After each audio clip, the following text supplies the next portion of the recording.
โทษที่ฉันบอกเธอว่ารักซ้ำๆเธอว่าไม่ต้องตอบหรือยังไม่ต้องการ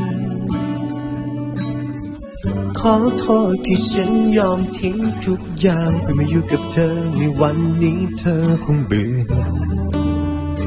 ก็เข้าใจไม่เป็นไรขอโทษที่ฉันชอบเขาไปอยู่ใกล้ๆทำให้เธออึดอัดใช่ไหมฉันวุ่นวาย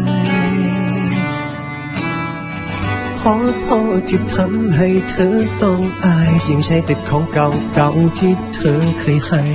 ขอโทษที่น้ำตาฉันมันไหลในเวลาที่ไม่ได้เจอกับเธอนานๆขอโทษที่ฉันมันน่ารำคาญฉันพยายามจะห้ามให้ใครเข้ามาขอโทษทั้งน้ำตาบอกฉันสิว่าฉันรักเธอมากเกินไปบอกให้น้อยลงต้องทำเช่นไรขอโทษที่ฉันรักเธอบอกฉันสิว่าฉันรักเธอมากเกินไปบอกกับฉันว่าให้ฉันมีคนใหม่ขอโทษเธอจริงๆที่ฉันรักเพียงตาเธอ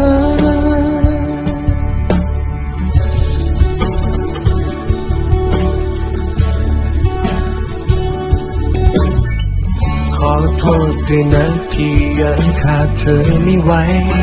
ยังไม่รู้จะอยู่ยังไงไม่มีเธอ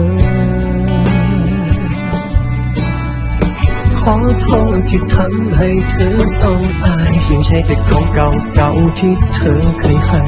ขอโทษที่น้ำตาฉันมันไหลในเวลาที่ไม่ได้เจอกับเธอนานๆขอโทษที่ฉันมันน่ารำคาญยังพยายามจะหา